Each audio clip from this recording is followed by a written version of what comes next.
Hi! Hello! నమస్తే. ఎలా ఉన్నారు అందరూ? బాగున్నారా? ఇదైతే మా వినాయక స్వామి నిమజ్జనం వ్లాగ్. 5 డేస్ అయితే ఈసారి పూజ చేసుకున్నాము మనసారా. చాలా సంతోషంగా ఉంది ఈసారి. మా ఇద్దరు పిల్లలతోటి ఈసారి గణపతి పూజ అయితే చేసుకోవడం. ఫైనల్ డే నిమజ్జనం రోజైతే వచ్చేసింది. కొంచెం సాడ్‌నెస్ బట్ తప్పదు కదా! అని చెప్పేసి మూవ్ ఆన్ అయిపోవడమే లైఫ్‌లో. సో, ప్రతిరోజు ఇంట్లో దీపం పెట్టేసి, మన పనులు మనం చేసుకుంటూ ఉంటే, ఇల్లంతా చాలా నిండుగా, హాయిగా, సంతోషంగా ఉంటది.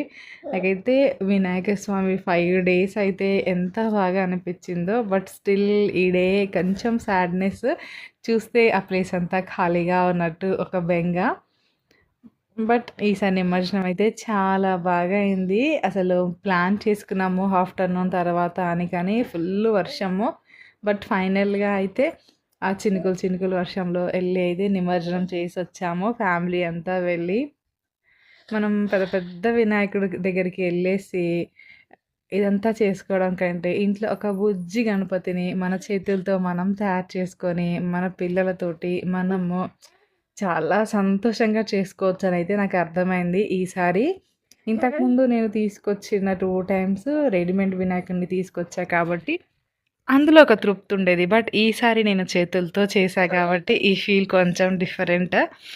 సో, ఇలా అయితే మా వినాయక స్వామిని నిమజ్జనం చేయటానికైతే వచ్చేసాం మేము.